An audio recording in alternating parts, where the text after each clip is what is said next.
Here's a rewritten version of your story as a concise video script, around 800 words, keeping the emotional impact and flow while making it suitable for narration.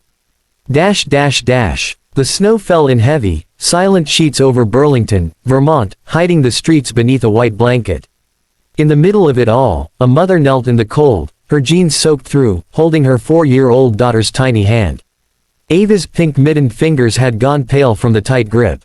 Sarah Bennett's face was streaked with tears that froze as quickly as they fell. Across from them crouched a stranger in a navy coat, a man she had never met, yet whose eyes held a grief so familiar it felt like a mirror. "Who hurt you?" he asked the little girl, not the mother. The question hung in the freezing air. Ava had not spoken in 3 days. Not since the night her father left, leaving bruises in his wake, breaking both of them in ways no one could see. Sarah remembered the early days of love with Ryan, sweet, charming, the man who kissed her under autumn maples, who carried her books, who made her feel safe. But charm has a shelf life. Stress and alcohol changed him. The first time he hit her, Ava was still in a crib. Sarah forgave, covered the bruises, lied to her mother, told herself it was temporary. By Ava's second birthday, the cycle had become terrifyingly predictable, calm weeks followed by violent explosions. That night, Sarah packed a bag, but Ryan found it, tore it apart, and cried until she unpacked again. Shame is heavier than any suitcase. By Ava's 4th birthday, their house had become a prison.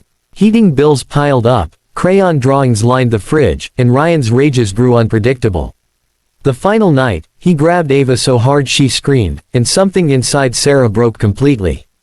She waited until he passed out, then took her daughter and ran into the January darkness with nothing but the clothes on their backs and $23 in her pocket. They walked for hours until Matthew Harper found them. Coming back from a late shift at the hospital, he saw them from half a block away, a mother stumbling, a child clinging to her. Something about their fear stopped him in his tracks. He pulled his truck over, stepped into the cold, and saw them. Sarah tried to hurry past, but Ava began to cry, a sound that shatters the strongest hearts. Matthew crouched down, palms open, voice gentle. "Hey, sweetheart," he said. "Are you cold?" Ava nodded, and that's when he noticed the purple shadow under her sleeve. When Sarah tried to hide it, his training as a trauma nurse kicked in. He cataloged the injuries, the thinness of the mother, the terror radiating from both. Then he asked again, quietly, "Who hurt you?" Sarah's knees gave out. She sank into the snow, pulling Ava with her, and the story poured out. How she had nowhere to go, how the women's shelter was full, how Ryan knew everyone she trusted.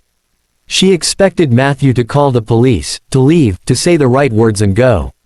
But instead, he took off his scarf, wrapped it around Ava, and looked Sarah in the eyes. "My sister left a man like that," he said. "She didn't make it out in time. Please let me help you." There was no pity, only a quiet exhaustion born of having seen too many lives like theirs on stretchers. Something inside Sarah unclenched just a little. She let him lead them to his truck, let him drive them to the only place that might still have room on a night like this, his home. Matthew's house was an old blue Victorian on the hill, smelling faintly of lavender candles left by his late wife, who had died 3 years earlier. He carried Ava inside while Sarah lingered at the doorway. He made hot chocolate with too many marshmallows, the kind that melts the edges of fear. Ava fell asleep before finishing hers, and Sarah cried. Not polite tears, but raw, wrenching sobs of someone who had been strong for far too long. The days that followed were a slow learning of life again. Matthew slept on the couch, gave them the guest room, called a friend at the domestic violence center, took Ava to the pediatrician, and made pancakes shaped like dinosaurs. The bruises faded, Ava's whispers became full sentences, and Sarah learned that men could be gentle, that safety could be real. Sarah found work at a diner, counted her paychecks like prayers, and slowly, fear made room for hope. Gratitude came, then friendship, then something warmer that neither Sarah nor Matthew named. One February evening, Ava asked Matthew to be her daddy. Sarah's heart stopped. Matthew's eyes asked for permission to hope.